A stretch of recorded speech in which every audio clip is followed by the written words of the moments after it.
క్రీస్తునందు ప్రియమైన దేవుని బిడ్డలారా, ఈ సమయంలో కొద్ది నిమిషాలు దేవుని వాక్యాన్ని మన మీద మన మధ్యలో ఉన్న స్థానిక మాస్టమ్మ గారు, జ్యోతి గారు కొద్ది నిమిషాలు దేవుని వాక్యం అందిస్తూ ఉండగా ప్రతి ఒక్కరు విని విశ్వసిస్తూ దేవుడిచ్చే గొప్ప దీవెనలు మేలులు పొందుకోవాలని ప్రభు నామం తెలియజేస్తున్నాం.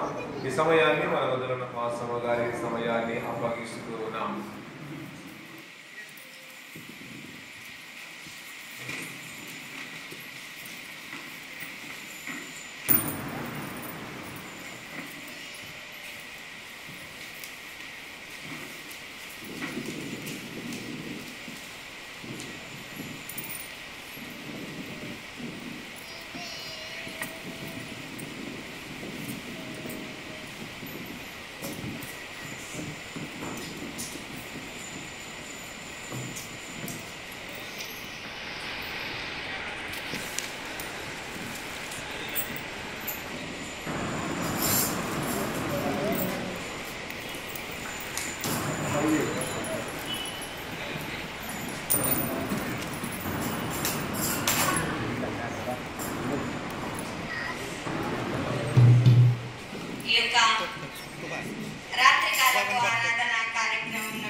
ఏర్పాటు చేయబడినటువంటి లేఖన భాగాన్ని మనం చదువుకున్నాం. మన యొక్క అంశం వచ్చేసి ప్రార్థన. ప్రార్థన చేసేటప్పుడు ఎలా ప్రార్థన చేయాలి, ఏ రీతిగా ప్రార్థన చేయాలి, ప్రార్థనలో నువ్వు ఎలా కనిపెట్టుకోవాలో కొద్ది నిమిషాలు మాత్రమే దేవుని యొక్క వాక్యాన్ని మనం ధ్యానించుకున్నామండి. ఎందుకంటే ఈ ఆదివారము మనకు ఉపవాస ప్రార్థనలకు ముందస్తు ఆదివారం అని కూడా మనం పిలవవచ్చండి. నిజంగా మరి ఎంతమంది ఉంటారో తెలియదు, కానీ మరి ప్రార్థనలో మనం ఏ రీతిగా ప్రార్థన చేయాలి, నువ్వు ఏ స్థితిలో ఉన్నప్పటికీ, ఎట్టి స్థితిలో ఉన్నప్పటికీ ప్రార్థన ఎలా చేయాలి, ఏ రీతిగా చేయాలి, ప్రార్థన చేసేటప్పుడు ఏమి ఒప్పుకోవాలి, ప్రార్థన చేసేటప్పుడు ఏమి ప్రార్థించిన దానికి నువ్వు ప్రతిఫలాన్ని ఎలా పొందుకుంటున్నావో ఒకసారి జ్ఞాపకం చేసుకునే వారిగా ఉండాలి. అందుకోసమే ఈ చదువుకున్న లేఖనంలో మనం జ్ఞాపకం చేస్తూ ఉన్నట్లయితే ఒకసారి లేఖనాన్ని చదవండి. కీర్తనల గ్రంథము 130వ సంకీర్తన 1-2 వచనాలను మాత్రం చదువుకున్నామండి. యెహోవా అగాధ స్థలములలో నుండి నేను నీకు మొరపెట్టుచున్నాను. ప్రభువా, నా ప్రార్థన ఆలకింపుము, నీ చెవియొగ్గి నా ఆర్తధ్వని వినుము. చాలండి. అగాధ స్థలములో నుండి దేవునికి మొరపెడుతూ ఉన్నాడండి. ఏమని మొరపెడుతూ ఉన్నాడు అంటే, యెహోవా ప్రభువా నా ప్రార్థన ఆలకింపుము, చెవియొగ్గి నా ఆర్తధ్వని వినుము అని ప్రార్థిస్తూ ఉన్నాడండి. నిజంగా ఈ ఉపవాస దినములలోనికి వెళ్ళే మనము కూడా మరి ప్రార్థనా పూర్వకంగా సిద్ధపడుతూ ప్రార్థనలో గడుపుతూ ఉపవాసము చేయించున్నప్పుడు అనిష్టముగా ఉపవాసము చేయక నిష్ఠత కలిగి దేవునికి ప్రీతికరమైనటువంటి ఉపవాసమును మనం కొనసాగించే వారిగా ఉండాలి. చాలా మంది మరి ఉపవాస దినాల్లో ప్రార్థన ఎలా చేస్తారు అంటే ఏమనుకోండి, ఎందుకంటే ముందస్తు ఆదివారం మనకి చెప్పే బాధ్యత ఉంది కనుక మనం వాటిని చెప్పాలి. ఎలా చేస్తారండి, కొందరు పనులకు వచ్చిన తర్వాత స్నానం చేస్తారు, అవునా కదా? ఉపవాసం ఉన్నాము అని పనులకు పోయి వచ్చిన తర్వాత స్నానం చేస్తారు. కొందరు ఆ టైం అయిన వరకు కూడా మొహాలు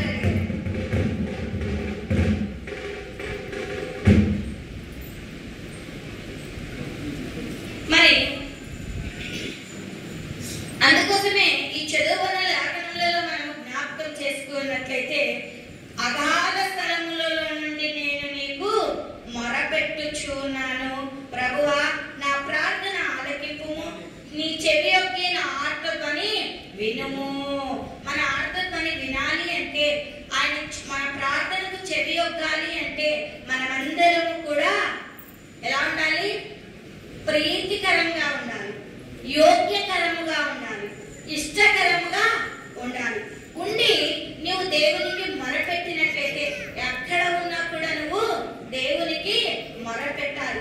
అగాధ స్థలములలో నుండి దేవునికి మొరపెడుతూ ఉన్నట్లు మనం చూస్తూ ఉంటున్నాం. మరి నీవు నేను మనందరము కూడా దేవునికి మొరపెట్టే బిడ్డలంగా ఉండాలి అని కూడా ప్రభు నామమున తెలియజేస్తూ ఉంటున్నాం. మరి దేవునికి మొరపెడుతూ ఉన్నారండి?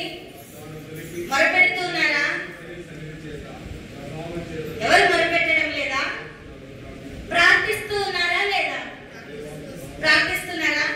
నీ కంఠస్వరం దేవునికి వినబడుతుందా? చాలా మంది దేవుని సన్నిధానానికి వచ్చి ప్రార్థన చేస్తున్నామండి, వస్తూ ఉంటున్నాం, కూర్చుంటున్నాం, అంతేనా? ప్రార్థన చేయాలండి. వచ్చిన నీవు నీ కంఠస్వరము ప్రభుల వారికి వినబడిలాగునా నీకొచ్చిన ప్రార్థనతోనే దేవునికి నువ్వు మొరపెట్టాలండి. ఇక్కడ లేఖనములలో మనము జ్ఞాపకం చేసుకున్నట్లయితే అగాధ స్థలములో నుండి కూడా దేవునికి మొరపెడుతూ ఉన్నట్లు మనం చూస్తున్నాం. మరి నీవు నేను మనమందరము కూడా దేవునికి మొరపెట్టాలి. నువ్వు మొరపెట్టుము, నేను నీకు ఉత్తరం ఇస్తాను అంటున్నాడు. అడుగుడి మీకు ఇయ్యబడి అంటున్నాడు. వెతుకుడి దొరుకుతానంటున్నాడు. నువ్వు వెతకాలండి. ఉపవాస ప్రార్థనలో నీ అవసరత కొరికేదో, నీ అక్కర ఏదో, నీకు కావలసినది ఏదో నువ్వు కన్నీటితో దేవునికి మొరపెట్టాలండి. మరి మొరపెడుతూ ఉన్నావా? మన జీవితాల్లో ఎలాంటి ప్రార్థన జీవితం ఉందో ఒకసారి జ్ఞాపకం చేసుకునే వారిగా ఉండాలి అని ప్రభు నామమున తెలియజేస్తూ ఉంటున్నాడు. అదే రీతిగా రెండవదిగా మనం జ్ఞాపకం చేసుకున్నట్లయితే కీర్తనల గ్రంథము 130వ సంకీర్తన 3-4 వచనాలను ఒకసారి జ్ఞాపకం చేసుకున్నామని. యెహోవా నీవు దోషములను కనిపెట్టి చూచిన ఎడల ప్రభువా ఎవరు నిలవగలడు? అయినను జనులు నీ యందు భయభక్తులు నిలుపునట్లు నీ యొద్ద క్షమాపణ దొరుకును. క్షమాపణ ఎవరి యొద్ద దొరుకుతుందంట? ఎప్పుడు దొరుకుతుంది? ఎప్పుడు దొరుకుతుందండి? మీరు మీకన్నా వినపడుతుందా? మీరు మాట్లాడేది మీకన్నా వినపడుతుందా? పెదవుల్లో ఒక్కటే మాత్రం జరుగుతున్నాయి. నాకైతే వాయిస్ మాట వినపడడం లేదండి. అందుకోసమే ఇక్కడ చూడండి, ఒకసారి చాలా జాగ్రత్తగా జ్ఞాపకం చేసుకోండి. యెహోవా నీవు దోషములను కనిపెట్టి చూచిన ఎడల ప్రభువా ఎవడు నిలవగలడు? మన పాపమును కనిపెట్టి చూసిన ఎడల మనం ప్రభు యొద్ద నిలవగలుగుతామండి? అస్సలు నిలవలేమండి. 4వ వచనాన్ని జ్ఞాపకం చేసుకున్నట్లయితే అయినను జనులు నీ యందు భయభక్తులను నిలుపునట్లు నీ యొద్ద క్షమాపణ దొరుకును. ఎవరి యొద్ద క్షమాపణ దొరుకుతుంది? ఎవరి యొద్ద? చాలా మంది ఏదైనా తప్పు చేసినప్పుడు ఎవరిని క్షమాపణ అడుగుతారండి? తల్లిదండ్రులకు ఏదైనా మనము లోకంలో ఏదైనా తప్పు చేసి వచ్చినప్పుడు ఇంకా చేయండి అమ్మా, నాది తప్పైంది, నన్ను క్షమించు అంటాం. అంటామా లేదా? ఖచ్చితంగా అంటామండి. మన పిల్లలైనా సరే మనమైనా సరే ఖచ్చితంగా అంటాం. కానీ ఇక్కడ లేఖనంలో మనం జ్ఞాపకం చేసుకున్నట్లయితే మన పాపములకు క్షమాపణ కలగాలి అంటే మనం ఏం చేయాలండి? మన పాపములను ఒప్పుకోవాలండి. ఒప్పుకుంటేనే నీకు క్షమాపణ కలుగుతూ ఉంది. పాపము చేశానని ఒప్పుకొని ప్రార్థన చేయాలి. మరి ఒప్పుకుంటున్నావా? ఒకసారి జ్ఞాపకం చేసుకున్నా. పాపము చేశాను, పాపము నీలో ఉండి నువ్వు ఎంత ప్రార్థించినా కూడా దేవుడు నీ మొర ఆలకించాడండి. నువ్వు పాపము చేశాను అంటూ ఉన్నావు కానీ ఒప్పుకోవడం లేదు. తెలుసు నీకు పాపము చేశాను అని, అతిక్రమము చేశాను అని తెలుసు, దోషములు ఉన్నాయని తెలుసు, కానీ ఒప్పుకోవడం లేదు. నేనేం పాపము చేయలేదు, నేను పరిశుద్ధురాలిని, నేను పవిత్రుడను అనుకుంటున్నామా? అనుకుంటూ ఉన్నామండి. కానీ కంటి ద్వారా పాపము, చెవుల ద్వారా పాపము, శరీరము ద్వారా పాపము, చేతుల ద్వారా పాపము, కాళ్ళ ద్వారా పాపము. నువ్వు చేసిన పాపములకే నా పాపముల నిమిత్తమై దేవుడు బలయ్యాడండి. ఆయన చేతుల్లో ఎందుకు? నువ్వు చేతుల ద్వారా పాపం చేసావు కనుక. నువ్వు తలంచిన తలంపులు కూడా పాపపు తలంపులేనండి. ఒంటరిగా ఉన్నారనుకో పాపపు తలంపులేండి. కానీ ఒంటరిగా మనం ఉండకూడదండి. ఎప్పుడు కూడా ప్రభుతో మాట్లాడే వారిగా ఉండాలి. అనగా ప్రార్థనలో గడిపే వారంగా ఉండాలి. ఒకవేళ ప్రార్థనలో ఎక్కువసేపు గడపలేదు అనుకో, దేవుని వాక్యము నువ్వు చదివినట్లయితే పాపము నిన్ను అంటకుండా ఉంటుంది, పాపము నిన్ను ఏలకుండా చేస్తుంది. దేవుని వాక్యము నీలో ఉంటే నువ్వు పవిత్రుడుగా పవిత్రురాలుగా మార్చబడతావు అనేది జ్ఞాపకం చేసుకునే వారిగా ఉండాలి. అందుకోసమే మనము జ్ఞాపకం చేస్తూ ఉన్నట్లయితే ఆ చదువు, ప్రభువా యెహోవా నీవు దోషము కనిపెట్టి చూచిన యెడల ఎవరు నిలవగలడు? దేవుడు కనిపెట్టి చూస్తున్నాడా లేదా? మనం ఆయన తేరిపార చూస్తున్నాడండి. ఆయన కళ్ళ దృష్టి నీ నా పైన కూడా ఉందండి. 4 గోడలు దాక్కుందిలే, ఇంకా పాపం చేద్దాం, నా మాట ఎవరు వినడం లేదులే, నేను ఇంకా ఎలా అయినా మాట్లాడుకోవచ్చు, నీ నోటి ద్వారా కూడా పాపమేనండి. కానీ ఆయన కనిపెట్టి చూస్తున్నాడు. మరి ఆయన ఎదురు నువ్వు నిలవగలుగుతావా? ఒకసారి జ్ఞాపకం చేసుకున్నాం. అందుకోసమే అక్కడ ఆయనను జనులు నీ యందు భయభక్తులు నిలుపునట్లు నీ యొద్ద క్షమాపణ దొరుకును. అయినా నిలవలేకపోయినా కూడా నీ యందు భయభక్తులు కలిగినట్లు నీ యొద్ద క్షమాపణ దొరుకుతుందని కనిపెట్టుకుంటున్నారయ్యా. దయతో మరి నిజంగా మన పాపములకు క్షమాపణ కలగాలి అంటే మనం ఏం చేయాలండి? పాపమును ఒప్పుకొని విడిచిపెట్టాలంట. ప్రార్థనలో ఒక్క దినమైనా నువ్వు చేసిన పాపాన్ని జ్ఞాపకం చేసుకున్నావండి? ప్రభువా, నేను ఒకవేళ తెలుసో తెలియకో పొరపాటున ఎవరినైనా ఏమైనా మాట్లాడింటే ఆ పాపము నన్ను అంటకుండా ఉండడానికి నన్ను దయతో క్షమించయ్యా. ఈ భయంకరమైన నాలుకను నాలో పెట్టావయ్యా. పెట్టాడా లేదా? ఈ నాలుకకు అవధులు లేవంట, అద్దులు లేవంట. ఇవి మంచి మాటలు మాట్లాడుతుందంట, బూతు మాటలను కూడా మాట్లాడుతుందంట. చెడ్డ మాటలు మాట్లాడడం పాపమా కాదా? పాపమే. నేను పాపము మాటలు మాట్లాడలేదు అన్న వాళ్ళు ఒక్కళ్ళు చేతులేదండి. మన పిల్లలైనా పోరా, నేను ఆశనంగాను, నీ రూమ్ తగలా తిట్టారా లేదా? నువ్వు మనం పలికిన పలికే మన పిల్లలకు ఏదో ఒక రూపంలో తగ్గుతున్నాయి. అందుకోసమే పిల్లల్ని ఎప్పుడూ కూడా మనం క్షమించకూడదు అనేది జ్ఞాపకం చేసుకునేవారుగా. ఒకవేళ క్షమించి ఉంటే ఆ పాపం నువ్వు చేసినట్లే కనుక ఆ పాపం నువ్వు ఒప్పుకొని ప్రార్థనలో పశ్చాత్తాపం పొందే బిడ్డగా కుమారుడిగా ఉండాలి అని ప్రభు నామమున తెలియజేస్తూ ఉంటున్నాను. మొట్టమొదటిగా దేవునికి మొరపెట్టాలి. ఎక్కడ నుండి? అగాధ స్థలంలో నుండైనా ఎక్కడ ఉన్నా కూడా నువ్వు దేవునికి మొరపెట్టాలి. మొరపెడుతున్నావా? మొరపెట్టడం అంటే దేవునితో మాట్లాడడమేనండి. మొరపెట్టడం అంటే దేవుణ్ణి అడగడమేనండి. మొరపెట్టడం అంటే మన యొక్క విన్నపములను దేవునికి తెలియచేయడమేనండి. మరి మొరపెడుతూ ఉన్నావా? మనకు అనేక విన్నపములు ఉన్నాయి, కానీ దేవునికి తెలియచేయం. కానీ మనుషుల దగ్గరికి పోయి, అన్నా నాకు ఈ బాధ ఉంది, అక్క నాకు ఈ బాధ ఉంది, ఈ సమస్య ఉంది, కుటుంబంలో ఎన్నో ఇబ్బందులు ఉన్నాయి, వాళ్ళు తీరుస్తారా నీ బాధను? తీర్చండి. నీ బాధ తీర్చేది ఎవరు? దేవుడే. నువ్వు దేవుని గుర్తెరుగుతున్నావా? లేదండి అంటూ ఉన్నాం దేవుని సన్నిధానంలో, కానీ మన హృదయము ఏమైపోతుందంటే ఒక్కొక్కసారి చంచలమైపోతుందండి. ఇంకా ఏం దేవుడు అబ్బా, ఎంత ప్రార్థిస్తున్నా, ఎన్ని శ్రమలో, ఎన్ని బాధలో, కానీ నువ్వు భరించగలిగినంత మాత్రమే నీకు శ్రమ పెడతాడు, నీకు బాధ ఉంచుతాడు. నువ్వు భరించలేనంత శ్రమ మనకు పెట్టనే పెట్టడు. కానీ మనం అనుకుంటాం, ఇన్ని శ్రమలు నాకేనా, ఇన్ని బాధలు నాకేనా? మరి నీ పాపాన్ని నువ్వు ఒప్పుకున్నట్లయితే దేవుడు నీ యొక్క మొరను ఆలకిస్తాడా లేదా? పాపమును ఒప్పుకొని విడిచిపెట్టాలి, కానీ పాపమును ఎప్పుడూ కూడా తప్పుకోకూడదండి. అతిక్రమములను దాచిపెట్టువాడు వర్ధిల్లడు అని మనం చూస్తున్నాం. మరి చాలా మంది ఏం చేస్తున్నారంటే, అది ఎవరైనా సరేనండి, విశ్వాసులైనా సరే, సేవకులైనా సరే, ఇంకా ఎవరైనా సరే, చాలా మంది అతిక్రమములను చేస్తూ దాచిపెడుతూ ఉంటారు. కానీ మనుషుల దగ్గర దాయవచ్చు, కానీ దేవుని దగ్గర దాస్తావా? దాచాలన్నా కూడా దాచలేమండి. అందుకోసమే పాపమును ఒప్పుకుంటూ ప్రార్థన చేయాలి. ఒకవేళ ఇంతకాలం నువ్వు పాపమును ఒప్పుకుంటూ ప్రార్థన చేయలేకపోయావేమో, ఇక నుంచి అయినా, ఈ సమయం నుంచి అయినా, ఈ దినము నుంచి అయినా, ప్రభువా నా పాపమును నేను ఒప్పుకోవడానికి నువ్వు నాకు మంచి తరుణాన్ని ఇస్తున్నాయా, నీతో సహవాసం చేయడానికి, నాలో ఉన్న మలినాన్ని నేను తీసివేసుకోవడానికి నువ్వు గొప్ప తరుణాన్ని నువ్వు నాకు అనుగ్రహిస్తున్నావు.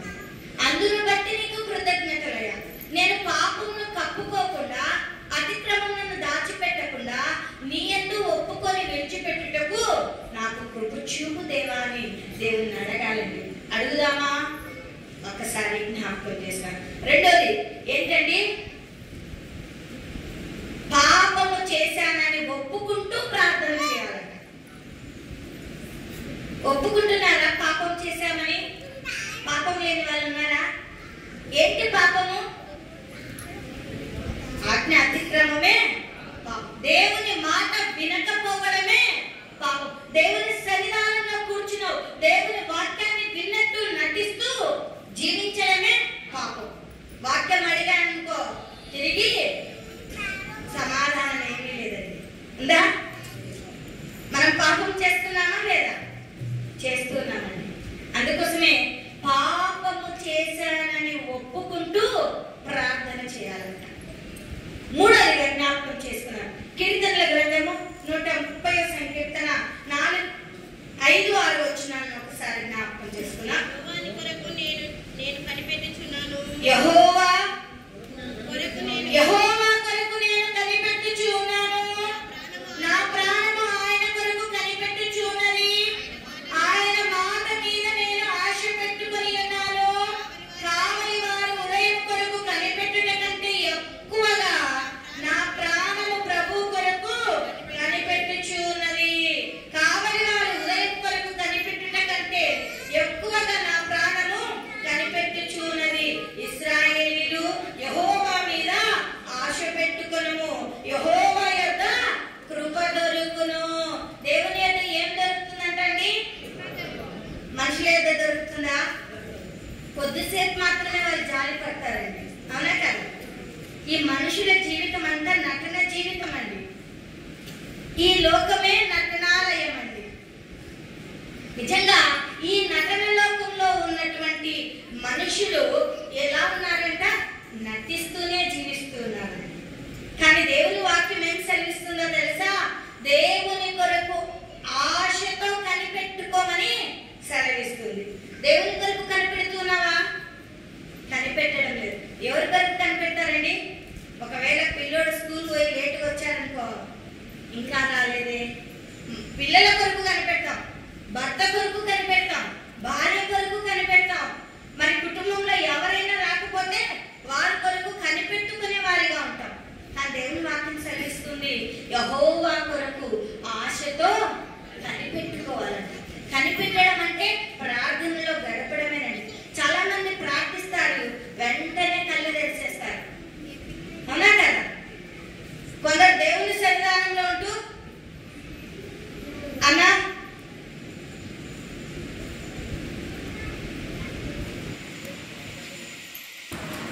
కొందరు దేవుని వాక్యాన్ని జ్ఞాపకం చేసుకున్నట్లయితే, అమ్మ ఇక్కడ చూడండి, లేఖనంలో మనం జ్ఞాపకం చేసుకున్నట్లయితే యెహోవా కొరకు నేను కనిపెట్టుచున్నాను, నా ప్రాణము ఆయన కొరకు కనిపెట్టుచున్నది.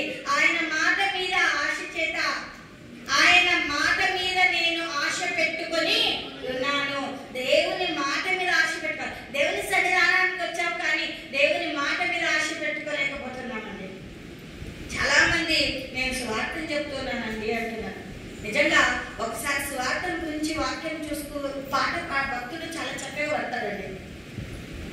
సువార్తను ప్రకటించుమా, సునాదము వినిపించుమా, సిలువను ప్రకటింపుమా, దాని విలువను వివరింపుమా. లెమ్మో సోదరా, లెమ్మో సోదరి, లెమ్మో సోదరా, లెమ్మో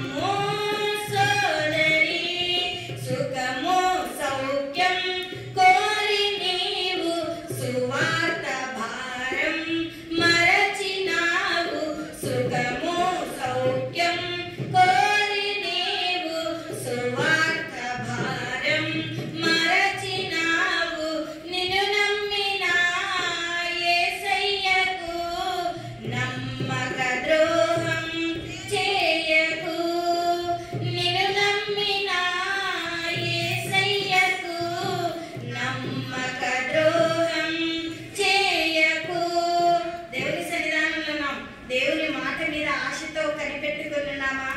దేవుడు మనల్ని నమ్మి పిలుచుకున్నాడు దేవుని సంతానానికి. కానీ మనం ఏం చేస్తున్నాం? ఆయన మాట వినినట్టు జీవిస్తూ ఉన్నామండి. నిజంగా నిద్ర అనేక రీతిలుగా మనల్ని త్రోవ తప్పిస్తూ ఉన్నది. నిద్ర సాతానుకు అది సాదృశ్యంగా ఉంది. నిజంగా ఒక్కసారి జ్ఞాపకం చేసుకునే వారిగా ఉండాలి. నిజంగా దేవుని సన్నిధానంలో ఉన్న మనము ఒక్కసారి జ్ఞాపకం చేసుకున్నట్లయితే అక్కడే మనం ఎవరి కొరకు కనిపెట్టాలంట? దేవుని కొరకు కనిపెట్టుకునే వారిగా ఉండాలి. కనిపెడుతున్నావా? ఏంటి కొరకు కనిపెట్టామండి? అది సంపాదించాలని, అవునా? లేదా అమ్మ నువ్వు చాలా ఉత్తమురాలు, కానీ ఎందుకంటే స్త్రీలకు అన్నిటి మీద ఆశ అండి. అది ఎప్పుడు దొరుకుతుందా, అది ఎప్పుడు కనిపెట్టుకుందా? నిజంగా ఒక్కసారి ఏమనుకోద్దండి, అవునా లేదా? ఆశ లేని వాళ్ళు ఉన్నారా? అందరం ఆశ గల వాళ్ళని. ఈ ఆశ ఉండాలి, కానీ తగు మాత్రమే ఉండాలి. కానీ దేవుని కొరకు నువ్వు సంపూర్ణమైన ఆశ కనిపెట్టుకొని జీవించే బిడ్డగా ఉండాలని. మరి జీవిస్తూ ఉన్నావా? ఒకసారి జ్ఞాపకం చేసుకున్నాను. దేవుని కొరకు నువ్వు కనిపెట్టుకున్నట్లయితే దేవుడు నీ కొరకు కనిపెడుతూ ఉన్నాడు. నువ్వు దేవుణ్ణి నమ్ముకుని ఉన్నట్లయితే దేవుడు నిన్ను నమ్ముకుంటున్నాడు. నీ మీద నమ్మిక ఉంచి జీవిస్తున్నాడు. నువ్వు దేవునికి సమీపంగా ఉన్నట్లయితే దేవుడు నీకు సమీపంగా ఉంటూ నీకు కావలసిన ప్రతి అవసరతను కూడా తీరుస్తాడు అనేది జ్ఞాపకం లేదు. మనం అనుకుంటాం నేను దేవుడికి సమీపంగా ఉన్నాను, కానీ దేవుడు నాకు ఏమి తీర్చడం లేదని అంటారా లేదా? అంటారండి. ఎందుకంటే మానవుడు అజ్ఞాని అండి. అందుకోసమే మనం జ్ఞాపకం చేసుకున్నట్లయితే కీర్తనల గ్రంథము 33 సంకీర్తన 19వ వచనాన్ని ఒకసారి చదువుకున్నామండి. 33:19 యెహోవా దృష్టి ఆయన యందు భయభక్తులు గల వారి మీదను, ఆయన కృప కొరకు కనిపెట్టు వారి మీదను నిలుచుచున్నది. దేవుని దృష్టి ఎవరి మీద నిలుస్తుందంట? ఆయన యందు భయభక్తులు గల వారి మీదను, ఆయన కృప కొరకు కనిపెట్టు వారి మీదను నిలుస్తూ ఉన్నది. నిజంగా భయము భక్తి ఉందండి మనకు. నేను అనేక మార్లు హెచ్చరిస్తూనే ఉన్నానండి. హెచ్చరిస్తున్నానా లేదా? భయము భక్తి ఉండాలి. ఒకవేళ ఇంతకాలం నీలో భయము భక్తి లేకపోయి ఉండొచ్చు. ఇక నుంచైనా దేవుడు నిన్ను రాకడకు సిద్ధపరచాలని ఆయత్తపరుస్తూ ఉన్నాడు. కానీ నువ్వేం చేస్తున్నావు? దేవుని వాక్యాన్ని వినలేక, దేవుని యందు భయభక్తులు నిలపలేక, రాకడకు ఆయత్తపడలేనటువంటి జీవితంలో వాక్యముతో జీవితాన్ని దిద్దుకోలేకపోతూ ఉంటున్నామండి. దిద్దుబాటు లేని జీవితము రాకడకు సిద్ధపడదండి. వాక్యముతో ఎప్పుడైతే నీ జీవితాన్ని దిద్దుకుంటావో అప్పుడే నీవు నేను మనమందరం కూడా రాకడకు సిద్ధపడతాం. ఆ రాకడకు సిద్ధపడాలి అంటే మనలో ఏముండాలి?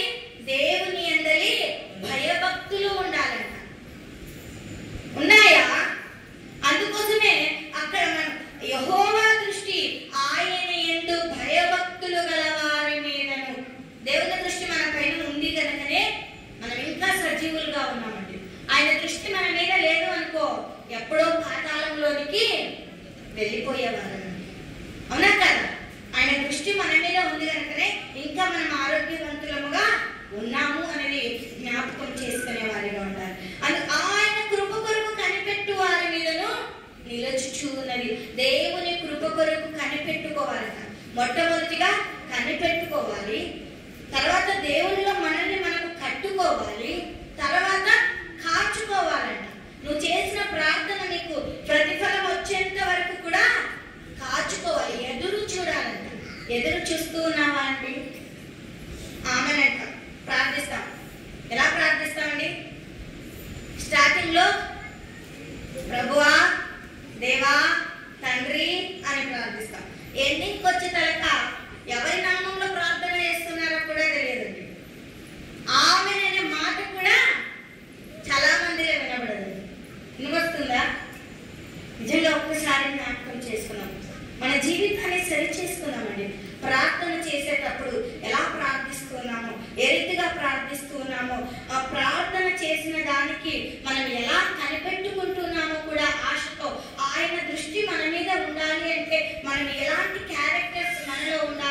ఒక్కసారి మనల్ని మనము ఆత్మ పరిశీలన చేసుకునే వారిగా ఉండాలి. అందుకోసమే ఆయన కృప కొరకు కనిపెట్టు వారి మీదను ఆయన దృష్టి ఉన్నది అనేది జ్ఞాపకం చేసుకోవాలి. కీర్తనల గ్రంథము 103వ సంకీర్తన 9వ వచనాన్ని ఒకసారి చదువుకున్నామండి. నేను ముగించేస్తానండి. ఆయన ఎల్లప్పుడూ వాద్యమాడువాడు కాడు, ఆయన నిత్యము కోపించువాడు కాడు. నేను ఎన్ని తప్పులు చేసినా కూడా ఆయన నీ పైన కోపం చూపడం లేదండి. చూపుతున్నాడా? ప్రేమతో పిలుస్తూ ఉన్నాడండి. ప్రయాసపడి భారం మోయించిన సమస్త జనులారా నా యొద్దకు రండి, నేను మీకు విశ్రాంతినిస్తా అంటున్నాడు. కానీ మనం ఏం చేస్తున్నాం? ఎన్ని తప్పులు చేస్తున్నాం. అయినా కూడా దేవుడు మనల్ని ఏం చేస్తున్నాడండి? ప్రేమిస్తూనే ఉన్నాడండి, పిలుస్తూనే ఉన్నాడండి. ఆయన కృపలో మనల్ని కాల్చుతూనే ఉన్నాడండి. ఎంత గొప్ప దేవుడు మనకుండగా ఒకసారి మనం జ్ఞాపకం చేసుకున్నామండి. అందుకోసమే ఇక్కడ ఆయన ఎల్లప్పుడూ వాద్యమాడువాడు కాదు. మనమైతే వాద్యమాడతాం. వాద్యమాడతామాడే ఒక్క మాట అన్నామనుకో, ఎన్ని మాటలు అంటారండి? నిజంగా జ్ఞాపకం చేసుకున్నట్లయితే ఆ ఒక్కళ్ళే కాదులేండి, అందరం కూడా ఉన్నాం. మరి నువ్వు ఒక్కదాన్ని అనుకోద్దు, అందరు కూడా ఒక మాట అన్నారు అనుకో, చాలా మంది బయటికి చెప్పుకోలేరు, లోలోనే కుంగిపోతూ ఉంటారు. నేను ఏమనుకున్నాను, నన్ను ఈ మాటలు అనేది అంటారా లేదా? కానీ దేవుడు ఎప్పుడు కూడా వాద్యం ఆడాడంట. అందుకోసమే ఎంత చక్కగా మా దేవుడు సెలవిస్తున్నాడో జ్ఞాపకం చేసుకున్నామండి. ఆయన ఎల్లప్పుడూ వాద్యమాడువాడు కాడు, ఆయన నిత్యము కోపించువాడు కాడు. ఆయన కోపించువాడు కూడా కాదట. ఆయన కోపం ఎంత వరకు ఉంటుందండి? మన కోపం ఎంత వరకు ఉండాలంట? Very good. ఎంతవరకు?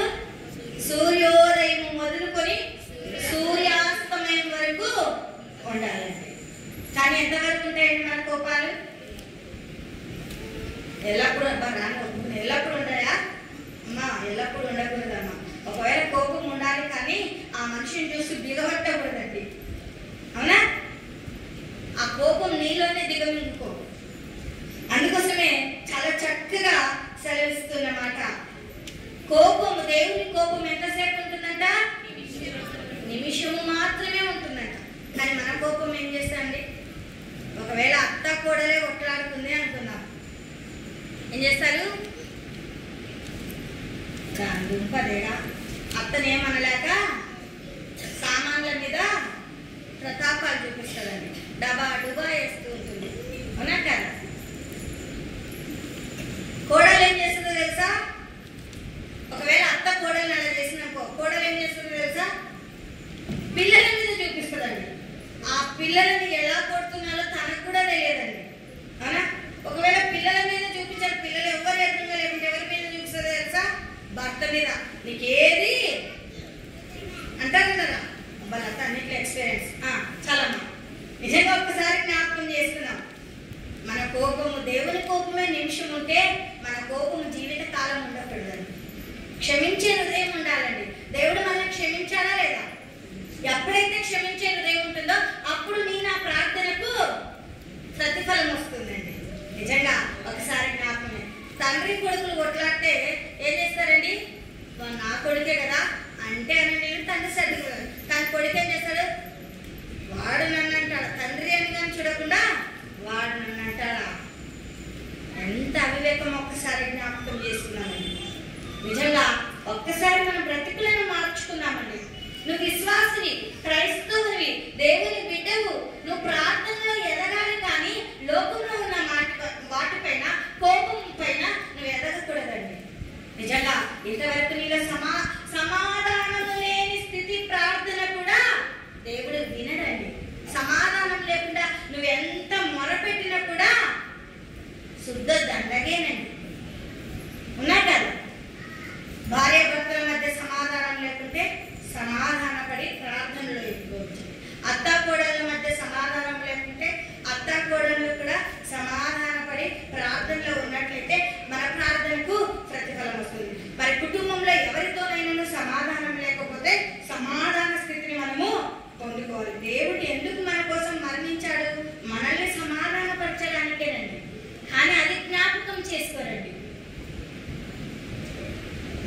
వాళ్ళతో ఏం పని, వీడితో ఏం పని? నిజంగా ఒక్కసారి జ్ఞాపకం చేసుకున్నామండి. అందుకోసమే అక్కడ చాలా చక్కగా ఆయన ఎల్లప్పుడూ వాద్యం ఆడేవాడు కాడు. మనం ఏం చేస్తామండి, ఆ మనిషి ఎదురైందనుకో వాద్యం ఆడుతూనే ఉంటామండి. కొట్లాడతారా లేదా? కొట్లాడకూడదు. అందుకోసమే అక్కడే మనం చూస్తున్నాం, ఆయన నిత్యము కోపించువాడు కాడు. దేవుడు కోపించువాడు కాదండి, ఆయన ప్రేమించే దేవుడు. ఆయన బిడ్డవైన నీవు కూడా ప్రేమాగుణము కలిగి జీవించాలి. అప్పుడే నీ ప్రార్థనకు జవాబు దొరుకుతూ ఉంది అనేది జ్ఞాపకం చేసుకునే వారిగా ఉండాలి. నిజంగా 40 దినాలు ఉపవాసం ఉంటున్నప్పుడు ఒక థీమ్తో, ఒక కోరికతో, ఒక ఉద్దేశంతో, ఒక ఆశతో, ఒక అంశం పెట్టి దాని కొరకు నువ్వు ఉన్నట్లయితే అది పొందుకున్నావు. ఏదో అందరూ ఉపవాసం ఉంటున్నారు, నేను ఉపవాసం ఉన్నా, అందరూ అలా ఉన్నారు, నేనున్నా, అది కాదండి. నీకు కావాల్సిన అవసరత ఏదుందో, నీకు కావాల్సినటువంటి కుటుంబంలో పరిస్థితి సమస్య ఏదుందో దాని కొరకు ప్రత్యేకంగా ప్రార్థన చేసినట్లయితే దేవుడు ఖచ్చితంగా ఇస్తారా ఇవ్వడా? ఆ 40 దినాలైన దేవుడు ఖచ్చితంగా, 40 దినాలే కాదండి, మన జీవితాంతము కూడా మనం దేవునికి ఏం చేయాలి, మొరపెడుతూనే ఉండాలండి. నిజంగా చాలా మంది కేవలం 40 రోజుల్లో ఏమైనా బ్రతుకును మార్చుకొని చాలా మంది దీక్ష చేస్తారు కదా. హిందువులు దీక్ష చేస్తారా లేదండి? హిందువులు దీక్ష చేస్తారా లేదా? ఎన్ని రోజులు చేస్తారు? ఎన్ని రోజులు? 40 రోజులు చేసే వాళ్ళు ఉన్నారు, అర్ధమండలం అని 25 రోజులు చేసే వాళ్ళు ఉన్నారు, మండలం అని 50 రోజులు చేసే వాళ్ళు కూడా ఉన్నారండి. కానీ వాళ్ళు ఎలా ఉంటారండి? ఒకవేళ కర్నూలు రస్తలో పోయేటప్పుడు మనం చూసినట్లయితే వాళ్ళు పాదాలకు చెప్పులు కూడా వేసుకోరండి. కానీ ఆ స్థితి అంతవరకేనండి. కానీ మళ్ళీ ఆ దీక్ష తీసేసిన తర్వాత వాళ్ళు ఏం చేస్తారు? వాని త్రోవ వానిదే, తాగుడు లోకంలో తిరుగుడేనండి. కానీ మనం అలా ఉండకూడదండి. ఒక్కసారి దేవునితో నువ్వు రక్షణ పొందిన తర్వాత లోకంలోనికి వెళ్లకుండా నిత్యము ఆయన కృప కొరకు కనిపెడుతూ ఆయనలో నిష్ఠత కలిగి జీవిస్తూ దేవునికి యోగ్యకరంగా ఉంటూ ప్రార్థించినట్లయితే దేవుడు మన ప్రార్థనలకు ఖచ్చితంగా జవాబుని ఇస్తాడు అనేది జ్ఞాపకం చేసుకునే వారిగా ఉండాలి. నిజంగా ఈ 40 రోజుల్లోనైనా నీ విశ్వాసాన్ని నువ్వు పెంపొందించుకోవాలండి, పడిపోకూడదండి. చాలా మరి మనం జ్ఞాపకం చేసుకున్నట్లయితే చాలా మంది జీవితాల్లో ప్రార్థన చాలా తక్కువైపోయిందండి. ఉందా ప్రార్థన? పైకేమో గాంభీర్యంగా కనిపిస్తున్నారు, కానీ ప్రార్థన జీవితము లేదండి. మనుషులకు చూడడానికి ప్రార్థిస్తున్నారు, కానీ ఇంట్లో రహస్యంగా ఎంతవరకు ప్రార్థిస్తున్నారండి? దేవునికి ప్రార్థిస్తున్నారా? నిజంగా ఒక్కసారి జ్ఞాపకం చేస్తాం. ఈ ఉపవాస దినాల్లో మన దేవుడు మనతో మాట్లాడుతూ ఉండగా మనం చక్కగా దేవుని వాక్యాన్ని వింటూ మన జీవితాలను సరి చేసుకుని రాకడకు సిద్ధపడే వారిగా ఉండాలి. వాక్యంతో మన పాపపు జీవితాలను దిద్దుకుంటూ రాకడకు సిద్ధపడాలండి. నిజంగా నీ బ్రతుకు మారుకుంటే వ్యర్థమండి. అందుకోసమే ప్రార్థన ఎలా చేయాలంటే మొట్టమొదటిగా అగాధ స్థలములో నుండి దేవునికి మొరపెట్టాలండి. మొరపెడుతున్నావా? దావీద్, మన టాపిక్ ఏంటి దావీద్? టాపిక్ ఏంటి? అంశము సరే, టాపిక్ వదిలే, నేను ఏం చెప్పానో ఒకసారి చెప్పు. దేవుని సన్నిధానానికి ఎందుకు వచ్చాం? ఒకసారి జ్ఞాపకం చేస్తున్నాం. ఎందుకంటే ఏ ఒక్క ఆత్మ నశించుకోవట ఆయనకి ఇష్టం లేదండి. నువ్వే వచ్చావు అంత గుర్తు పెట్టుకోలేకపోయినా కొద్దిగైనా నువ్వు గుర్తు పెట్టుకుంటే దినదినము నీ జీవితాన్ని దేవుడు ఏం చేస్తున్నాడు? మారుస్తూ ఉన్నాడండి. మారాలండి. నిజంగా మన టాపిక్ ఏంటంటే అగాధ స్థలములో నుండి. అంశం ఏంటి? అగాధ స్థలములో నుండి ప్రార్థన. మొట్టమొదటిగా ఏం చేయాలి? అగాధ స్థలములో నుండి దేవునికి మొరపెట్టాలండి. మొరపెడుతూ ఉన్నావా? ఒకవేళ మొరపెట్టలేకపోతే ఇక నుంచి అయినా, ఈ దినము నుంచి అయినా దేవునికి మొరపెట్టి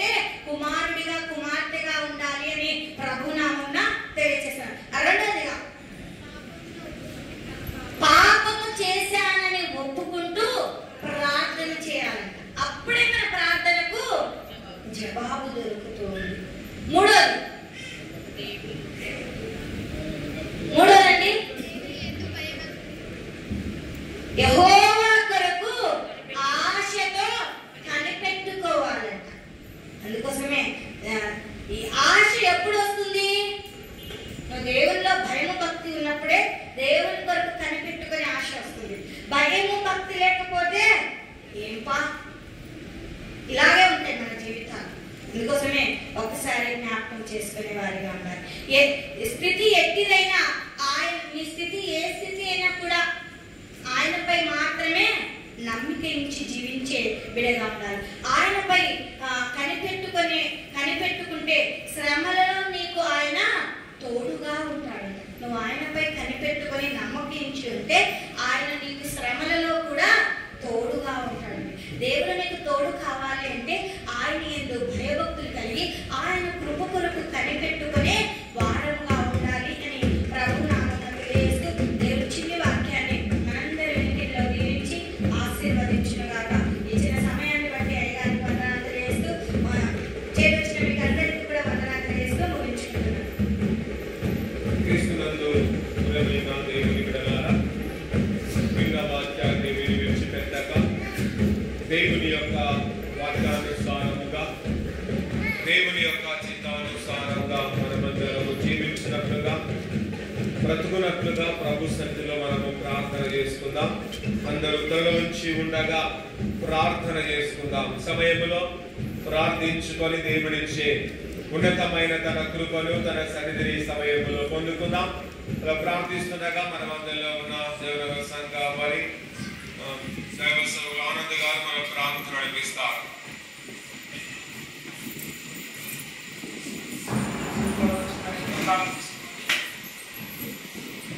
ప్రేమమయమైన దేవ, నీ ఘనమైన పాదములకు, ఉన్నతమైన పాదములకు స్తోత్రములు దేవా. అయినా సాయంకాలం మీరు తండ్రి, నీ ప్రార్థన తండ్రి వెలుపులు మన సంఘంలో చేర్చుకున్నకు మీకు స్తోత్రములు.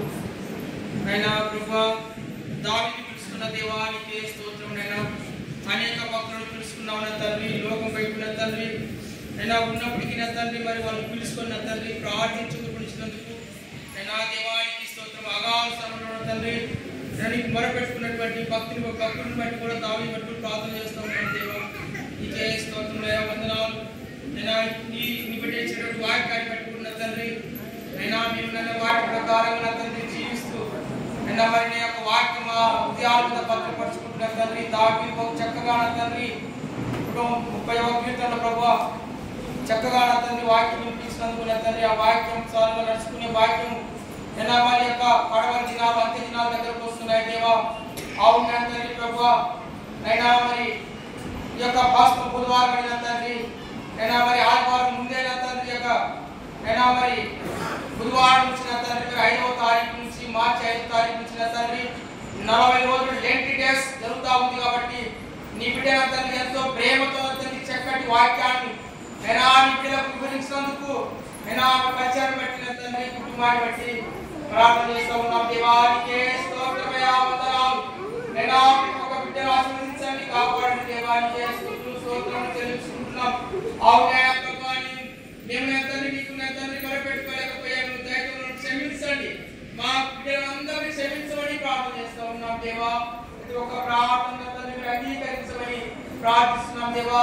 మరి ఆదివారం వదులుకొని అయినా మరి వచ్చే ఆదివారం నీ బిడ్డల తండ్రి నీకు మొరపెట్టే బిడ్డగా, నిన్ను ఆలోచించే బిడ్డగా, నిన్ను ప్రార్థించే బిడ్డగా, నిన్ను ఒప్పుకునే బిడ్డగా ప్రతి ఒక్క బిడ్డకు ధైర్యం చేయమని, నిజమైన క్రైస్తవులు ఉండడానికి సహాయం గురించమని ప్రార్థన చేస్తూ ఈ కొద్ది ప్రార్థనలో తగ్గించుకుంటూ నీ నామాన్ని హెచ్చిస్తూ కనపరుస్తూ ముందు నీ కార్యక్రమం చెప్తూ కుమారుడు విమోచకుడు యేసుక్రీస్తు పరిశుద్ధ నామమున ప్రార్థించి స్తుతించి వేడుకొనుచున్నాం పరమ తండ్రి.